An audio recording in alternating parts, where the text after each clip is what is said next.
Assalamualaikum warahmatullahi wabarakatuh. Selamat datang di channel Ceritain. Nah, ini first pertama kali. Jadi nanti nextnya akan dibersamai oleh salah seseorang yang nanti ada di samping saya ini. Asik. Jadi ini saya mengawali ya, Asik. mengawali agar teman-teman juga tahu siapa nanti yang kedepannya yang akan membersamai para pengusaha-pengusaha sukses.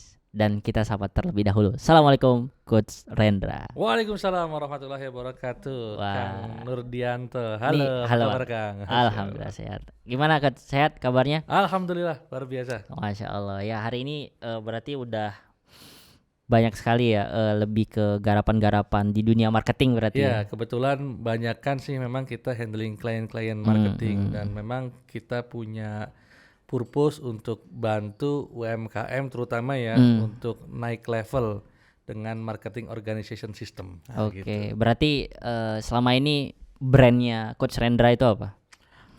Kita ada di Marketing Club 99 ini. Marketing Club Oke. 99. Ini sebenarnya awalnya komunitas, Kang. Jadi ini komunitas belajar bareng Oke. ya. Awalnya offline di Jogja, kita ngumpulin teman-teman yang memang punya minat ya, interest di bidang marketing, branding, selling, Oke. CRM gitu ya. Oke. Untuk kita bisa saling tukar studi kasus. Mantap, menarik. Ya, dari situlah akhirnya oke, biar manfaatnya lebih banyak, Oke.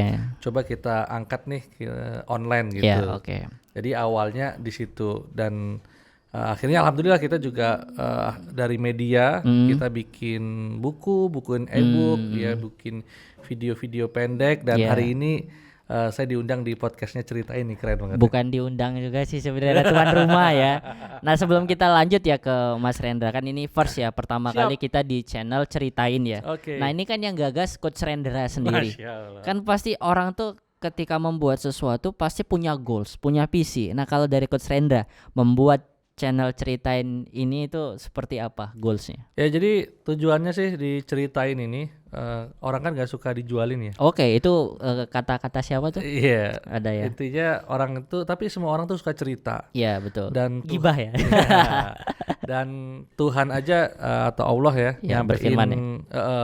pesannya kan lewat cerita. Kalau Betul, kita betul. ngelihat di Al-Quran itu kan isinya cerita semua. Benar. Nah dari situ tuh saya pengen nih cerita-cerita dari teman-teman saya, terutama pengusaha atau teman-teman yang ada di luaran sana tuh, biar cerita ini bisa diangkat lah ya, untuk bisa kita dapetin hikmahnya, Oke. kita dapetin inspirasinya.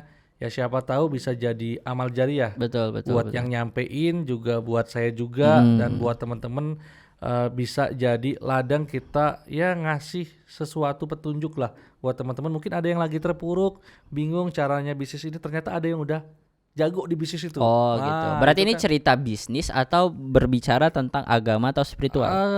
cerita bisnis iya, Oke. cuma kan kadang gini, kita ngomongin bisnis tuh kan nggak melulu tentang 1+1 2 Iya, ya. betul. Kadang 1+1 tak terhingga gitu kan. Betul. Atau kita sudah berusaha sekuat tenaga, tahu-tahu ya hasilnya gitu-gitu aja. Betul. Nah di situ saya nemuin sih ada memang yang memang tidak bisa di matematik. Oke. Ya. Oke. Jadi ada lingkaran yang tidak kita kuasai. Makanya kita juga bahas nih tentang spiritual bisnis. Oke. Contoh, saya sendiri ngerasain ketika saya naik ya, itu ketika memang saya mengazamkan diri, bapak saya pensiun, ibu saya masuk usia pensiun. Ketika itu saya mulai mengazamkan diri untuk ya ngasih sedekah ke orang tua lah gitu. Setiap bulannya udah ada plotnya. Dan ketika itu saya ngelaksanain ya, ternyata hidup saya ini tak rasa berubah, Mas. Jadi beda banget dan rasanya rezeki itu ngalir aja. Nah kayak gitu tuh kadang ya tidak ada hubungannya ya Oke. dengan saya berusaha tentang marketing, Oke. naikin budget iklan gitu-gitu. Oke. Ya kadang hal-hal Oke. seperti itu dibahas seru sih, Mas. Menarik ya. Berarti insya Allah ke depan Coach Rendra yang akan menemani para Insya Allah. pengusaha-pengusaha sukses itu ya. Siap. Karena kan orang tuh menjadi pengusaha jalannya beda-beda ya. Ada yang dari marketing, ada yang kulineran, wisata dan lain sebagainya. Oke. Nah insya Allah nanti itu akan kita banyak bahas ya di channel ini. Sekarang kita mau ulik sedikit ini. Ya data dari Coach Rendra yang pasti sudah memiliki pengalaman kan. Kenapa hadirnya juga Ceritain itu juga tadi disebutkan dari pengalaman gitu ya. Tapi di hadapan kita ini kalau kita lihat ya ada The Next Level Marketers. Ini berarti bukunya Coach Rendra ya. Alhamdulillah buku perdana Buku perdana dan terbitnya tahun ini ya. tahun ini. Masya Allah. Nah boleh dong Coach diceritain ya tentang apa sih marketing Club 99 itu dengan movementnya yang The Next Level Marketers. Oke, jadi kalau marketing Club 99 itu awalnya klub tuh Klub ya itu kayak ini ya, klub disco.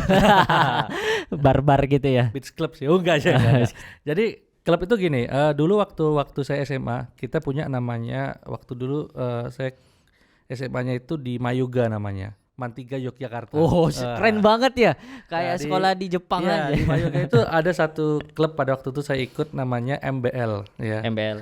Mayoga Book Lover. Hmm. Itu adalah klub orang yang memang suka baca buku Oke. dan suka membedah buku itu. Dan itu saya rasain seru banget pada waktu itu di SMA itu yang awalnya saya itu nggak begitu tertarik dengan buku ya, dibaca sendiri. Ketika dibedah bareng teman-teman ada klubnya itu ternyata jauh lebih luar biasa efeknya. Oke. Dan itu saya rasain sampai sekarang. Nah makanya akhirnya saya kepingin nih 13 tahun pengalaman saya kan di dunia marketing communication ini, coba deh kita bikin klub pada waktu itu. Klubnya waktu itu diinisiasi oleh teman saya Mas Rehan. Nah yang biasa nyuting di sini nih. Mas Rehan, ayo kita bikin klub nih sharing-sharing tentang marketing. Iya. Nah dari situlah kita mulai bikin klub yang isinya itu bedah studi kasus. Wah, menarik. Nah, contohnya kemarin kita pada waktu itu mengulik ya, bagaimana sih Elon Musk ya dengan Tesla-nya itu kok bisa ketika di Automax 2020 kalau nggak salah itu dinobatkan sebagai ya di media otomotif ya itu yang memang mereka tidak keluar budget iklan sedikit pun. Baik Instagram Ads, YouTube Ads, Google Ads nggak keluar. Oke. Tapi ternyata mereka mainnya adalah public relation, liputan media, Iya, ya kan iya. trending di Twitter. Nah itu kita angkat nih, ternyata bisa nih tanpa iklan, ternyata bisa dapat exposure, Oke. dapat lead yang lumayan oke juga ternyata bisa. Masya Nah Allah. dari situ marketing club ada. Kita bisa flashback sedikit ya, Coach ya. Kalau kita lihat tadi Coach Rendra berbicara tentang the next level marketers, bagaimana story-storynya. Nah sebenarnya apa yang membuat Coach Rendra itu tertarik mendalami ilmu marketing ini? Oke, jadi memang jujur ya, gak jauh-jauh dari cuan sih, gak munafik. Tapi emang Bukan benar. karena itu emang kebutuhan. Iya kebutuhan. Jadi saya ngelihat gini, ketika dulu saya belajar ilmu marketing itu awalnya memang karena dipacu itu, ya kebutuhan untuk gimana bertahan hidup. Pada waktu itu saya ketemu salah satu kiai mas. Wis, Wah, kiai yang saya tanya, kok kan belajar di dunia ini banyak banget nih yang harus dipelajarin kan. Yeah. Saya ngerasa kok setelah baca buku dan lain sebagainya, ini yang harus dipelajarin terlalu banyak gitu, Yeah. kompleks gitu kan. Kalau di dunia ini ilmu itu diperas, itu Gak akan habis. kita belajar apa aja sih gitu. Saya tanya sama Mm. kiai pada waktu gitu. Kemudian kiainya ya diem sejenak ya sambil ngerenung gitu, terus jawab. Ada 2 mas. Ya. Yes. Wah ini kan penasaran saya. Jadi kalau semuanya dirangkum, saya itu suka rangkuman. Oke. Ya. Jadi kalau dirangkum itu ada 2 aja. Oke. Namanya ilmu hal sama ilmu ghiru hal. Oh, apa tuh? Ilmu hal Kalau adalah ilmu hal itu adalah ilmu agama, ilmu din. sakofa Ya, Islam sakofa gitu. Islam, ilmu Oke. kita ya untuk bisa bahagia dunia akhirat. Ilmu langit lah istilahnya. Ya, itu. Oke. Kalau ilmu ghoiru hal itu adalah ilmu gampangannya gini. Ilmu bertahan hidup. Ilmu dunia. Ilmu dunia lah, ilmu bertahan hidup. Kalau kamu belajar ilmu itu, insya Allah ya kamu bisa bertahan hidup. Nah kemudian saya bingung nih ilmu bertahan hidup apa banyak banget juga kan. Tak lihat-lihat dalam struktur bisnis ya. Wah masuknya bisnis nih rata-rata kalau bertahan hidup kan bisnis. Di bisnis itu ilmu apa? Kalau yang ilmu yang lainnya nggak ada, kita tetap bisa bertahan hidup. Ya, tak peres-peres lagi. Oh ilmu tentang marketing. Ya, marketing itu. Masya Dan Allah. saya juga terinspirasi pada waktu itu Abdurrahman bin Auf, Oke. sahabat Rasul, 10 sahabat yang Dijamin sudah masuk kaya surga. raya, dijamin masuk surga. Oke. Wah enak banget ya, kaya raya jamin masuk surga. Dan itu kan beliau hijrah dari Mekah ke Madinah ya, nggak bawa apa-apa, dicegat ya, suruh berikan semua hartanya. Sampai ke Madinah kan dipersaudarakan sama kaum Ansor. Nah, kata-kata yang fenomenalnya ini luar biasa. Cukup tunjukin saya di mana Pasar. pasar. Dan itu yang menjadi inspirasi saya akhirnya. Saya belajar tentang pasar. Oke. Kamu mau hijrah, mau beradaptasi di Lihat lingkungan yang pasar. berbeda, itu asal ente tahu ilmu tentang pasar, ente bisa bertahan hidup lah gitu. Oke. Berarti selama ini Coach Renda di dunia marketing ini udah berapa bisnis yang udah dijalanin? Dari 2008 sih, namanya bisnis ya naik turun ya. Naik turun ya. Udah banyak berarti ya. Ya dulu pernah konveksi, pernah. Itu awal mula jadi broker mas, Tuh. maklar konveksi. Kemudian masuk ke bisnis distro. Oke. Ya, kemudian terakhir ini kita banyak di konsultansi. Investor juga ya. Investor juga alhamdulillah ada bisnis yang jalan. Sayangnya jalan-jalan, bisa jalan. Gak jalan-jalan. Kajian. Bisnis. Kajian ya. Kan tadi kita bisnis dan spiritual kan. Siap. Jadi bisnisnya jalan, kitanya kajian. Ya, nah di movement The Next Level Marketer tuh sama mas. Kita pengennya itu marketing jalan ya. Ownernya bisa sibuk kajian. Karena banyak yang alasan kan. Saya lagi nyari ini, kok nggak kajian? Saya lagi nyari cuan. Apalagi kalau mungkin ya dulu di dunia aktivis dakwah ya. Habis nikah itu biasanya pada hilang. Sebelum nikah, semangat jomblo kan. Habis itu kepentok sama keuangan, sama masalah Aisyah keluarga. dan Wah, iya. Akhirnya menghilang gitu. Betul. Akhirnya dakwahnya loyo dan lain sebagainya, nggak pernah ikut kajian. Nah, movement ini kita pengen yuk marketingnya bisa jalan kok ya. Bahkan ketika saya jalan-jalan gitu, bahkan kemarin saya di Bogor seminggu pun ya marketingnya tetap jalan, ya kan. Iklannya yang jalan gitu. Nah, kita ada tim, ada iklan juga tetap jalan. Berarti dari bisnis itu Coach Rendra juga pernah mengalami kegagalan dalam bisnis ya. Nah, itu gimana tuh ceritanya? Kenapa bisa gagal? Kurang dana kah? Ya dulu bisnis kan tetap kalau fase mau scale up ya butuh namanya uang ya, atau modal lah. Modal, walaupun ya di awal-awal kita modal skill oke, cuma kalau mau percepatan tetap butuh modal namanya uang. Pada waktu itu ya saya ngelihat bapak saya, ibu saya itu pernah terjerat utang bank lah. Kayaknya saya enggak deh ke situ. Dan miliaran itu pada waktu itu. Saya akhirnya jadi keluarga sandwich kan, generation. Saya udah nggak ke situ, dan akhirnya saya nyoba pakai investor pada waktu itu. Tapi belum belajar tentang ilmu investor. Dan setelah belajar ternyata yang saya lakuin tuh riba juga. Bodoh wae itu. Kalau riba itu bukan hanya sebatas riba, tapi itu kayak menantang. Apa loh? Menantangnya bukan sama manusia, sama Allah. Iya.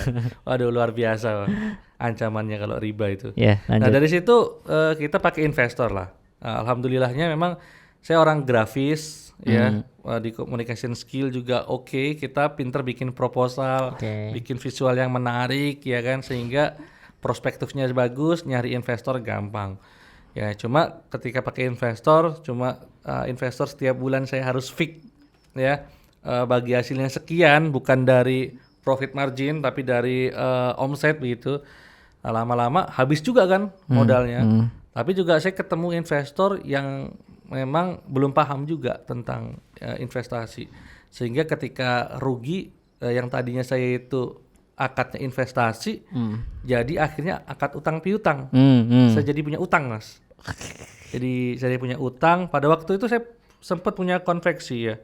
Itu ya ruangan tempat kantor kita itu untuk pabrik itu ya sebesar Indomaratan lah. Gitu. Itu kita udah invest ke situ, invest ke alat dan lain sebagainya. Ya memang ruginya itu emang ditipu sebenarnya. Pada waktu itu ditipu, tapi investornya nggak mau tahu. Ya ini kesalahan saya juga. Akhirnya ya tadinya itu padahal saya udah ngumpulin nih buat mau nikah tuh. Akhirnya 2013 emang jomblo nikah. Gitu ya, diujinya banyak banget ya.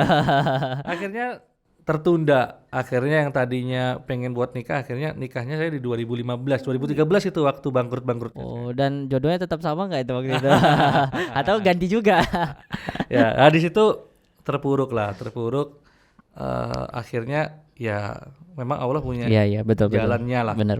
Banyak ya berarti ya, dari hutang, kemudian mau nikah dananya Ya, ludes gitu, ditipu ditipu pernah. juga, sirka berkali-kali gagal gitu ya, dan lain sebagainya ya. Nah terus bangkit dari keterpurukan itu bagaimana? Ya, Coach? jadi salah satu yang bikin saya bangkit tuh memang ketemu komunitas. Ketemu komunitas. Jadi kebetulan di Jogja saya ada beberapa komunitas, ya, waktu itu PRS, Pengusaha Rindu Syariah, yang sekarang jadi Truly Muslim Brainer. Di situ ketemu guru-guru lah. Oke, nah siapa yang paling berjasa di situ dalam bangkitnya Coach Rendra? Pada waktu itu gini sih, Ustadz Andika sih. Orang yang paling Ya, berjasa Ustadz Andika ini. saat momen terpuruk Ya, itu ya. Jadi beliau ini kan sebenarnya juri di festival-festival iklan. Waktu saya kuliah sering ikut festival iklan. Oke. Ya. Kemudian dia juga pemilik dari Safaat Markom, salah satu marketing communication yang sirkahnya dia sudah 24 tahun 24 lebih, tahun, 25 tahun ya kayak kalau nggak salah sekarang. Itu kan awet banget tuh. Nah waktu itu beliau ajak saya, Mas, ayo mau nggak ketemu ke forum pengusaha, ngaji bareng pengusaha-pengusaha di Jogja, di Iga Bakar pada waktu itu Jalan Magelang, tempatnya Coach Ahmed. Nah Coach Ahmed ini juga salah satu yang Teman bikin sirka? saya dulunya saya tuh tidak masuk ke dunia consulting dan coaching ya. Oke. Karena ketemu beliau tuh chef di 3 negara dan juga certified coach. Dari situ ketemu beliau, saya tahu dunia coaching. Ya alhamdulillah dari situ ketemu ada Mas Agung Simply di Jogja yang punya sekitar 350 cabang franchise syariah, Masya Allah. dan tanpa utang bank. Ketemu Bisa gitu ya? Iya, dipertemukan juga dengan guru leadership saya Mas Yoyo ya, SS Spesial Sambel yang punya 4.000 karyawan ya kan. Wah itu akhirnya bangkit lagi lah. Banyak dan mereka itu. yang Coach Rendra sampaikan tadi itu bisa kita undang juga nanti next ke depan ya. Benar, bisa. Siapa aja tadi ada Mas Coach Ahmed, Agung Simply sama Pak Andika, gitu, Pak Yoyo juga ya. Oke, Masya Tapi Allah. intinya sih waktu terpuruk tuh memang saya nggak ngurung diri di rumah gitu. Kayaknya movement aja, geraknya ya saya ketemu orang-orang yang memang alhamdulillah sudah sukses.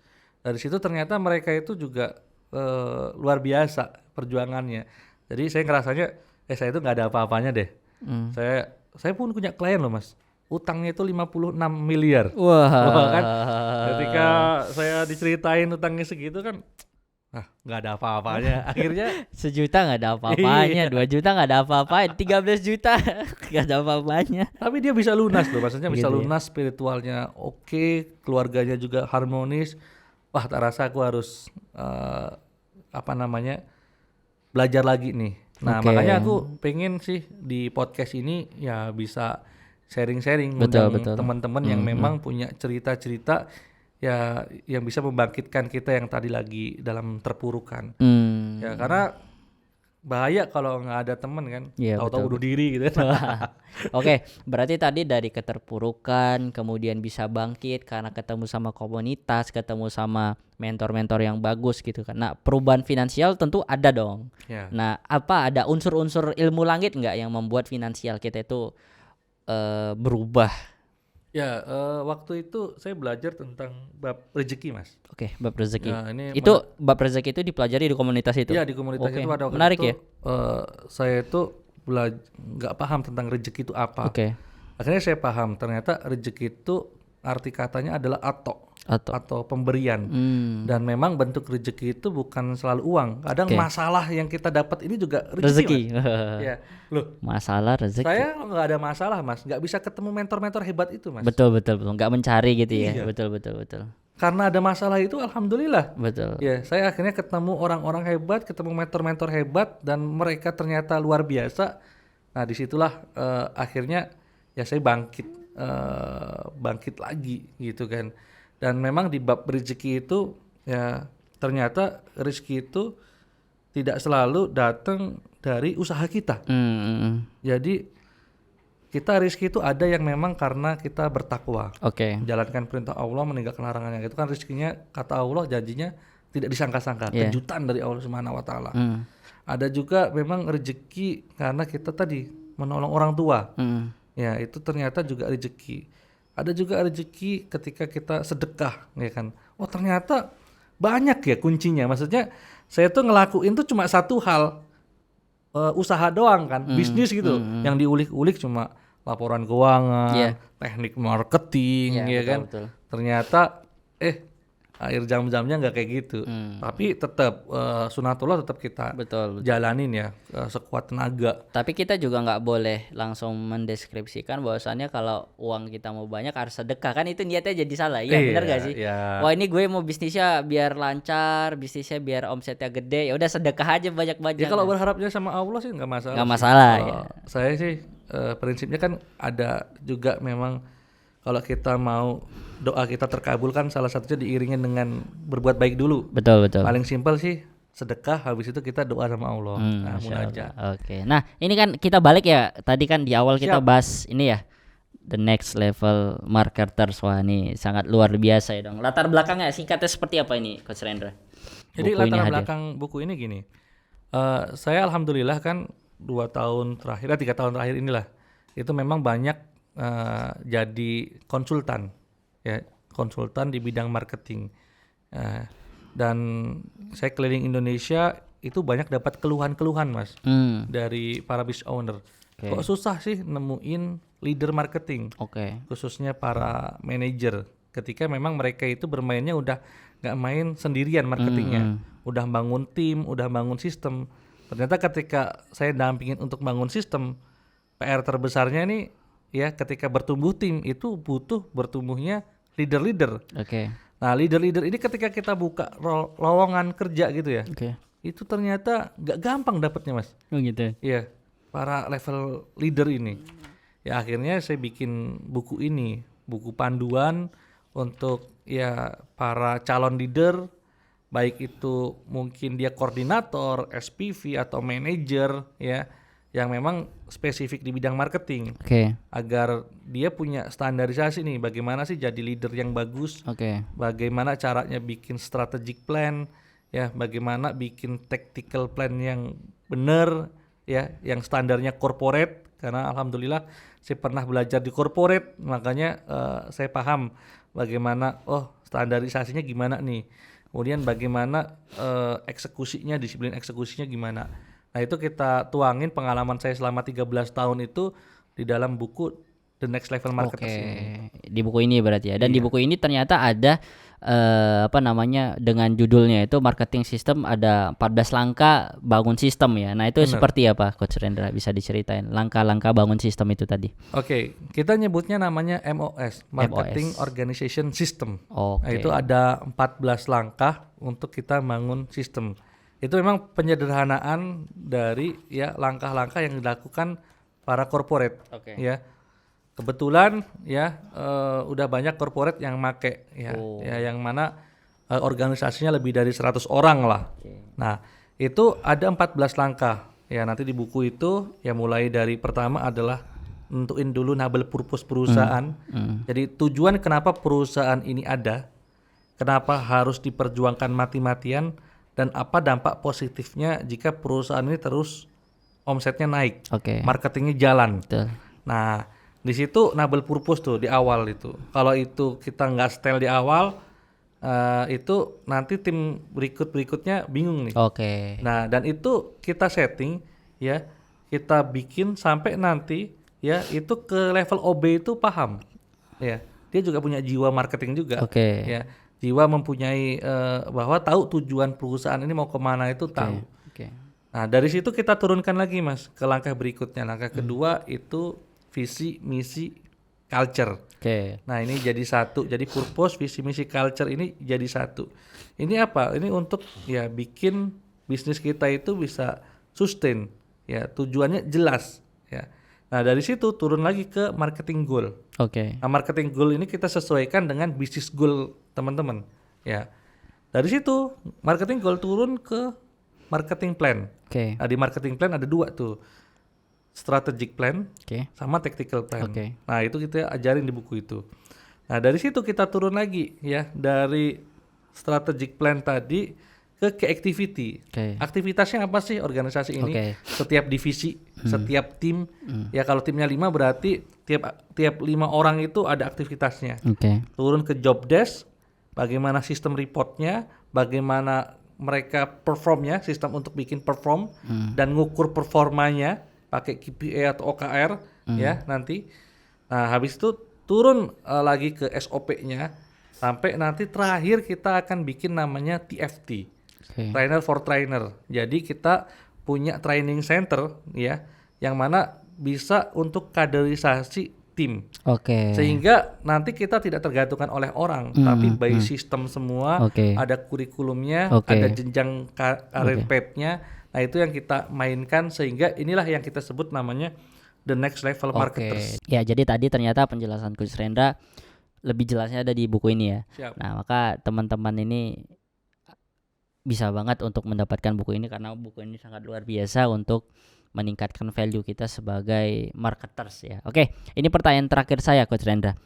Kalau buat saya pribadi atau buat teman-teman lah yang melihat atau yang menonton channel kita ini yang masih kesulitan nih dalam jualan atau marketing, itu belajarnya dari mana? Oke, buat teman-teman mungkin yang lagi punya masalah di marketing, ya ngomongin marketing itu ngomongin tentang market, Oke. ya tentang pasar. Oke. Jadi mulainya dari mana? Mulai dari melakukan yang namanya observasi. Observasi, pengamatan ya. Ya. Jadi jangan mulai dari produk dulu. Ya. Saran saya mulai dari marketnya dulu. Tapi kalau produknya udah ketemu di luar, Ya dicari market yang fit. Fit, ya. Makanya tugas utama kita sebagai marketers itu menemukan produk market fit. Ya. Karena ngomongin promosi itu nomor sekian, Oh nomor gitu. 4. Oke. Kalau ngomongin marketing ini kan produk, price, place, promotion. Oke. Promosi nomor 4. Nomor 1 apa? Produk kita harus market fit. Iya. Nah, kita mulainya dari mana? Dari cari produk yang market fit. Oke. Ya, yang pasarnya besar, yang dibutuhkan dan diinginkan market. Jangan pernah jual produk yang nggak Yang nggak dibutuhkan diinginkan market. dan diinginkan market. Oke. Akan susah jualannya. Berarti kita riset dulu ya, misal ada di sebuah tempat, riset nih orang-orangnya gimana, mereka membutuhkan apa gitu. Nah, kalau kita tawarkan di situ produk, kemungkinan besar cepat cuannya Ya, gitu ya. dan kita harus ngulik juga value produk kita ini udah ada yang Garap ngasih belum? Oke. Ada yang garap belum? Ya. Kalau ada misalnya kita punya beberapa orang yang menawarkan sesuatu yang sama, apa pembedanya kita? Itu nanti ilmunya kan didiferensiasi nih. Iya, betul. Ya, segmentasi, targeting, positioning. Tapi diambil dari behaviornya dulu. Oke. Ya. Jadi dari memang kita ngelihat ya kebiasaan market kita. Market. Nah, semakin kita paham siapa market kita, di mana mereka dan bagaimana kebiasaan mereka, itu akan kita lebih mudah untuk bikin strategiknya nanti. Strategiknya. Ya. Jadi strategiknya mau pakai Instagram ad atau Facebook ad, mau pakai YouTube atau pakai apa? Kan lihat marketnya aja. Ya. Nah, market Dimana kita banyak berada, di mana? kebiasaannya Ya, apa? kalau market kita ternyata sukanya memang belanjanya di WhatsApp, berarti kita harus menguasai WhatsApp marketing dong. Betul sekali. Kalau memang banyak dia mengkonsumsinya adalah Instagram, berarti kita masuknya Instagram marketing. Nah, itu pendekatannya mulai dari marketnya dulu kita paham.